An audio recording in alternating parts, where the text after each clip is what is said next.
Hi guys, welcome back to the channel and welcome to the first midweek Q&A session that I'm going to start doing regularly, every Wednesday probably, because that's about the logical time to do a midweek Q&A. So but before I get into the questions, I just want to say a huge thank you to those of you that have welcomed me back and said it's great to see you back, glad to see you back, looking forward to seeing your videos, we've missed you, blah blah blah. That, when you read things like that, it really makes, although I enjoy doing these videos, just those sort of kind comments, although I can take some of the slightly more negative comments, but when you read those comments, it really makes it worthwhile. So I thank you guys, I really do.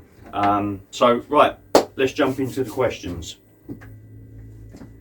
This one's from Mark Maxwell. Good to see you back, mate. What sort of length is the charging cable from the solar panel to the Jackery? Can the panel be outside your van and the unit inside? Hope that makes sense. Of course it does, Mark. Makes perfect sense. It's me, when I talk I don't make much sense. So the cable from the Jackery SolarSaga 100 watt solar panel is 3 meters long, and so it's up to you to decide if that's long enough from your vehicle to have outside to wherever you want to put the Jackery. I know there's a few spaces in here I can have the solar panel outside, and there's a few spaces I can have the Jackery inside. Certainly if I've got the Jackery under the bed at the back, I could have the cable going out through the back door, have the back door locked and shut with the cable going outside, and the cable's long enough to reach that side of the van or that side of the van. If I'm going out of the side door here, the cable will only be long enough really just to place facing this side and have the Jackery placed somewhere near the steps or up on the counter here. But basically it's 3 meters long, so I would say that's probably long enough for you to have the solar panel outside and the Jackery inside the van. So hope that answers your question, Mark. Next one. This is from a Horst Schawalski. Again, this is related to the Jackery video that I done. Are there no straight mains plugs in the UK? Just these 90-degree ones, so your van batteries are only for the fridge, lighting and the heater? Question mark. Seems that you could camp out for a week then before they run flat. Yeah, if I was only running the lighting and the fridge, you know, those just off the basically 360 amp hour of batteries, AGM leisure batteries I've got, they'd last a long time. Given I've got 500 watts of solar on the roof, even if the weather was absolutely abysmal, I'd get quite a few days out of the leisure batteries. But the Jackery, the idea is to connect the TV, which is power hungry, and the PlayStation up to the Jackery.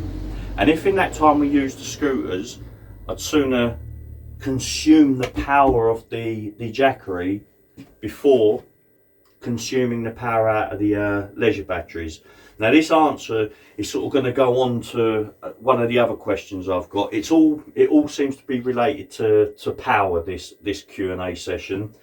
Our house batteries, leisure batteries, run the whole van, but just by unplugging the TV and the PlayStation from the socket which is connected to the inverter, because I want to try and use the inverter as little as possible, because the inverter, using an inverter for 240 volt stuff is an inefficient way of getting the most out of your leisure batteries. So I'm going to hook them up to the Jackery, conserve the house batteries. And with regards to the plugs, our plugs, as I showed you in that Jackery review, this is just a kettle lid. Okay, even on my hair clippers, which we use in the van, we've got a similar type of thing. These are my hair clippers. The huge chunk of rubber that's coming out of the bottom of the plug to reinforce the flex cable, that's where these cables go first and foremost, unless you cut into your cable somewhere along the line. But But you look at your phone charger leads, where do they always go? Right at the point that you actually either plug into the phone or that you plug into the USB point. So now the issue we have, as I showed you in the Jackery video, you plug it in, and that, when that's sitting flat, that is putting that totally under pressure. It's stressing that plug out. So all Jackery need to do is take those bolts out. It's just simply an Allen key. Take those feet off. Either 3D print or have these rubber legs made another 25-30 mil. That will solve the problem. Yes, I suppose, yeah, you could have the plug at a 90 degree like that, but I think the easiest problem would be just to replace these feet. So again, hopefully that answers your question, Horst. Oh, hold on. Charge your phone. Now in the Jackery review, yes, I could plug that into the Jackery, but this is a USB quick charge port running off the leisure batteries through the fuse box, whereas the Jackery has 3 USB points, but they're just standard USB points. So that was one of my little sort of gripes about the Jackery. So anyway, right, moving on. Thanks for your question, Horst. Always appreciated, mate. Right, really great to see you back. This is from Sir Brian. Take a bow, Sir Brian. Really great to see you back, me old mucker. Hope all is well, mate. What e-scooters did you buy, if you don't mind me asking? Stay safe, mate. Don't mind you asking at all. If I stick it up on YouTube, I'm open to questions about it. So the scooters we have 2 of them, and they're called Xiaomi Pros. They cost around 500 quid, give or take. They're very, very tunable with an app, so you can get quite a bit more out of them than the standard guys, but then you're opening up a can of worms. I'm a big fan of them. They're a controversial thing. A lot of people disagree with them, but you know, it's not the scooter that's the issue. It's the idiots that are on them. And we don't tend to ride them in the UK, to be honest with you. So we have done for fun up and down the road and a few other places, but we're not idiots. We don't go doing bunny hops off the curbs on the pavements and like, if we have to use that dingy bell, that's because we're on the pavement and we're asking pedestrians to move out of the way. We shouldn't have to. Them sensibly. They are controversial, but I hope somehow, even if it means we've got to have insurance and all that palaver, but that's another thing, and it's not what I want this channel to be about, discussing the pros and cons of, or the laws and legalities of owning scooters. But we've got them, 2 of them. We've made a place for them under the bed at the back. When we're abroad, they're ideal for when the van's parked up because of I don't know, just slightly outside a town centre or something, and we want to go into the town, get a bit of shopping. But they're absolutely ideal. They're great fun as well. I hope our government really sorts out some sort of something, you know, so that it makes these legal and deal with the idiots and deal with the people that are riding like idiots, because it's like the cyclists. Stop. No, let's not even go there. I'm going to stop now. Red lights and all that rubbish. Anyway, enough said. That's the scooters, Xiaomi Pro 2s. Thanks for the question, Sir Brian. I hope I haven't opened up a can of worms and, oh, are you people that ride them scooters, you're a menace to society and all that. Oh, sort it out, please. Right. Sir Brian, if that opens up a can of worms, I'm blaming you. Jack Turtle. For what they cost, you're far better off getting an 100 amp hour lithium battery, what are far more easy to charge. Okie dokie. I'm not gonna. At the moment, I've got 3 times 120 amp hour AGM leisure batteries that are brand new, purchased for the van, and I'm not about to change those. When I come to upgrade, I will be upgrading and replacing like for like, but with I would love to have 300 amp hour of lithium batteries. And I've got to tell you, that's the route that we will be looking at going down. And I mean, we might try and cram a little bit more solar power up on the roof. We're not sure, we'll see.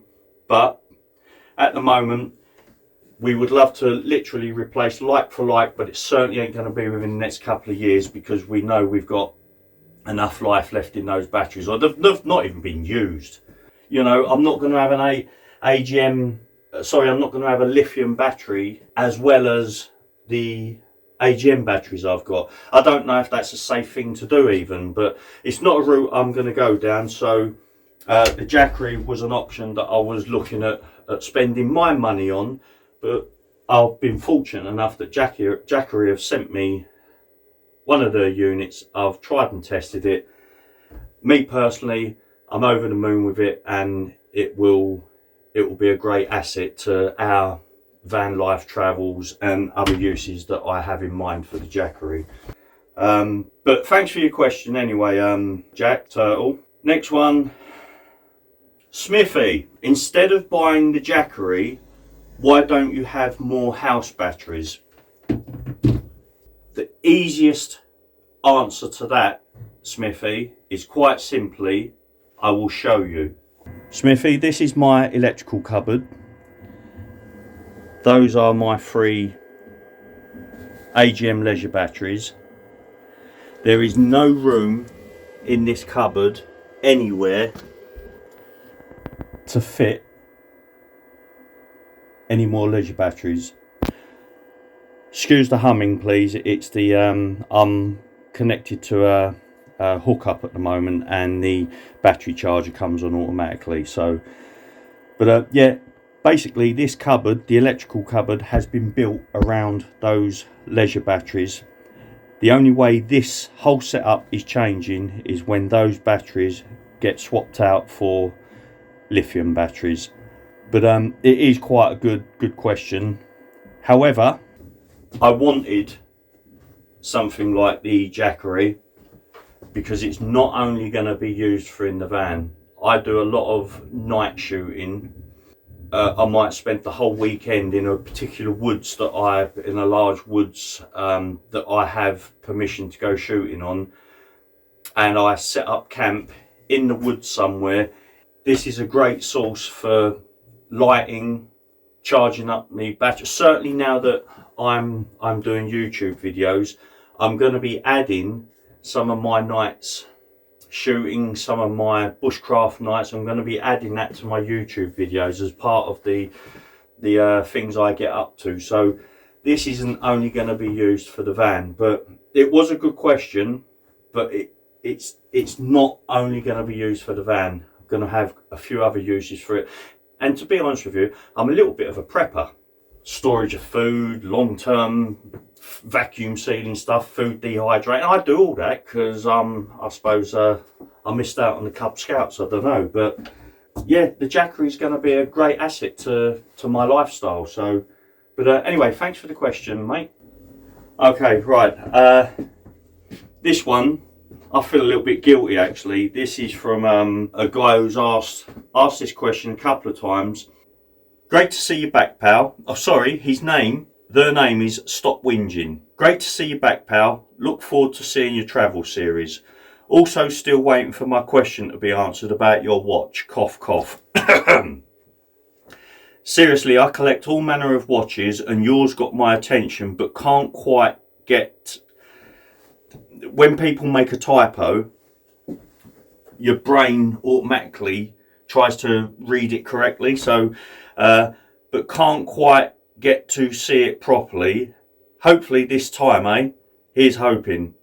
Full stop. Forgot to ask. Now the question, as I can see, was edited, and I'm kind of thinking it was edited at this point, but anyway, forgot to ask. I'm very much into my gaming. You're pretty lucky getting your hands on the PS5. What games do you play? I'm not really a gamer. I just want one, okay? Or I just wanted one to have in the van. But it will be Call of Duty because I love shooting games when I do play a game. And I love shooting zombies in the game. So Call of Duty, and the latest one is Call of Duty Vanguard, so it will be that. Also, I like FIFA. The last time I had a games console, which I still have, but I wasn't going to fit it in the van, was the Xbox 360, and I used to play FIFA 13 on that. I like playing football or playing a football game, but I believe from what I've been told that the latest FIFA is more about management than playing football. But I don't know, I haven't played it yet and I haven't really looked at it online, so I just want to play football in the game and not concentrate too much on having to buy players, earning money to buy players, to, you know, that's not what I want to do. I like a golf game as well. My watch, I really don't know what to say about the watch. I mean, I'm not a watch salesman, but before this I had a tag watch, which I lost because the strap, which I replaced myself, I didn't put new strap springs in it, and walking along with Dina, I'm like, where's my watch? So it's broke basically, and I've lost it. So anyway, I've had this in my watch list for a long time, and Dina kept saying to me, just buy the bloody thing. And I said, no, because the previous watch that I'd lost cost so much money, this Tag Heuer watch, I was really reluctant to spend half decent money on a watch again. Not half decent money when it comes to things like Rolexes and stuff. But anyway, it's quite simply a citizen watch. I'm hoping you can sort of see it, and the light ain't glaring.